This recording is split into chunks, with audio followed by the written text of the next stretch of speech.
like every bubble that ever happened, we're going to sit back and when it happens, we're going to go, oh, wow, we probably should have seen that one coming. Who would have thought that when you have massive supply chain issues, there's not food on shelves, dependent on certain products, inflation, gas prices, semiconductors, Ford just put up some terrible numbers because they can't build their trucks. Yeah, who would have thought that we might end up in a recession? You think that it's some really smart group of PhDs all crowded around the table saying, oh, we got some data now. Looks like the U.S. might be headed for a recession. Or you get to sit back with two brain cells, rub them together, hope you can get a small static charge and go, oh, yeah, it kind of seems like we're probably going to go in a recession. I hope this doesn't happen. We did another episode this morning with Dennis and Kane, and I presented the question. Show me the ray of light that is going to get the economy back to booming or on the right path in the next 24 months. There was complete silence on the microphones. You have gas prices that are high. I just did an episode about, it was 1 p.m. on a Tuesday. I saw one car in line at McDonald's. Yes, I went there. I got a fry and a Coke. I'm not ashamed. One car in line at McDonald's on a Tuesday at 1 p.m. is insane. You could never do that at McDonald's around here. The Starbucks line's been shorter, which is a whole other thing. Fast food is slowing down.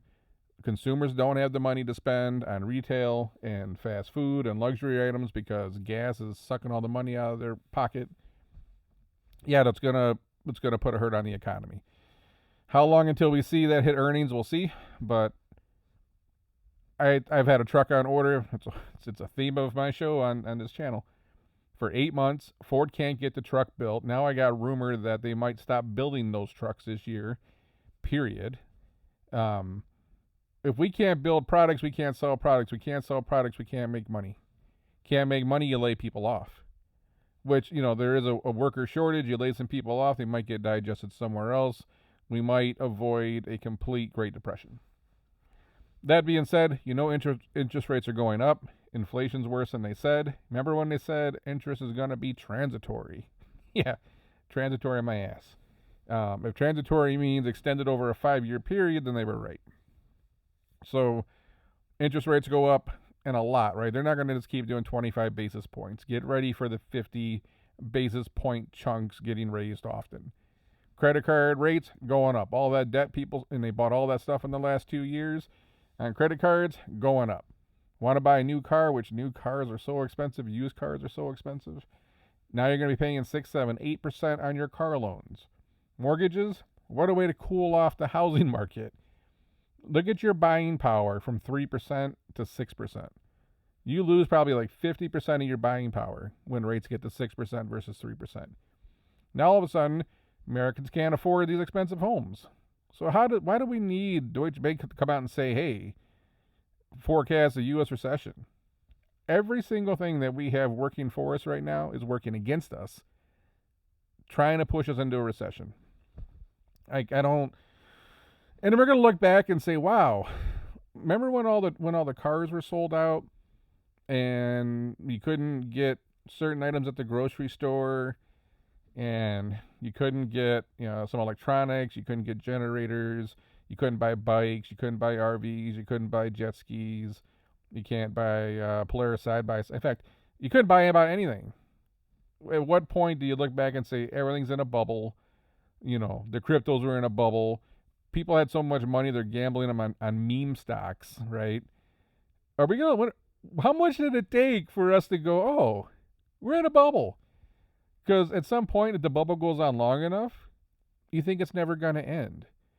We're going to look back and you're going to look at all this stuff. We had so many warning signs, it's hilarious. Let's just hope it doesn't happen. Some way, somehow, let's just hope it doesn't happen. But there's nothing that gives me a glimmer of hope right now where raising interest rates is going to put us into some great economic boom when you got gas prices at $4.50, $5, you got a war going on. We don't have enough people to work. I said in another episode, state of Michigan said they're short like 1,000 EMS workers. We don't have enough nurses. Like, our healthcare system's going to fall apart. Our roads are terrible out here because they said the road commission can't hire enough people. Yeah. What would make you possibly think that we are running a risk of a recession? I don't know. I just saw Biden's also extending the school loan repayment, which is one of those things that if we got inflation issues and the people who had the school loans, they're not spending the money towards their school loans, they're dumping that money back into the economy because it's extra money, which wouldn't that make inflation worse? They said like over $200 billion in payments have not been made in the 2 years. So that's $200 billion that likely flowed back into the economy. Can you figure out why we have so much money sloshing around right now? Oh my God. It's just, we got through 2008 and it was such a slow build, and it was probably the right way, not a V recovery, a nice slow build back. But it was so long to just get moving again in the business world. And it's like, oh, it's going to be a long time for that happens again. Well, why wouldn't this be worse? You're looking at the housing market where even like recently I had friends trying to sell their home. Man, they sold it in less than 24 hours. They had 40 people walk through their home. 40 people. And boom, all cash offer.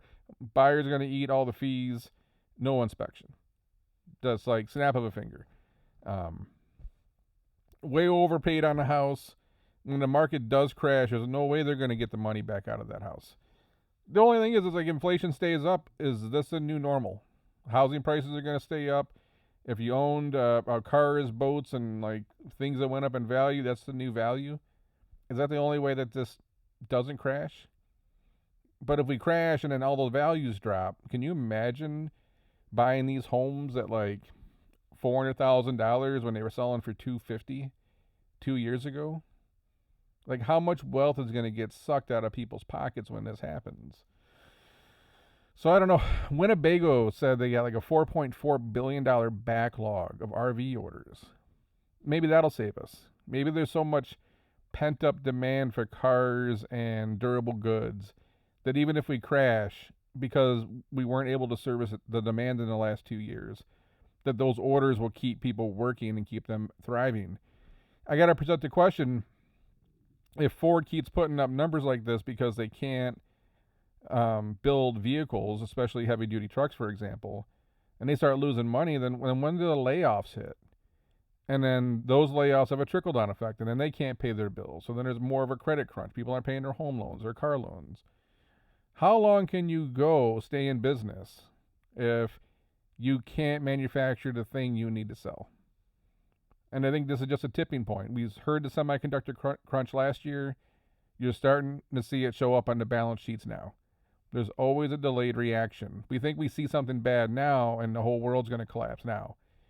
No, if you go back to 2008, it collapsed over like a 12 or 18-month period. It's just, when does it begin? And what can you do to prevent it? I'm just thinking, look, if there's one car at McDonald's at 1 p.m., McDonald's is going to have a problem. Their earnings have to drop, right? They're going to pull some magic, rabbit out of the hat and surprise us all. But if that continues, you can't tell me that doesn't McDonald's to put up a poor quarter, and are you going to see stocks drop? I don't know. I'm not giving financial advice. That's not what I do. I'm not surprised to see this. I don't, where is the positive thing in the economy right now? War, inflation, gas prices, worker shortage, semiconductor shortage. They're predicting food shortage. You can't get enough materials to manufacture anything right now. Where is the positivity? Where is the thing that's going to just ignite GDP growth? Give me something. I'm looking for something. Anyways, play it safe. Maybe save some money. And I don't know. Get ready for the worst and hope for the best. Is that just how we live life these days? And who knows? They're now saying that there's another variant. There's a variant of the variant of the variant of the variant. There's always another variant. So then we're going to deal with that again too. Where's the good news? I'm looking for some. Drop a comment.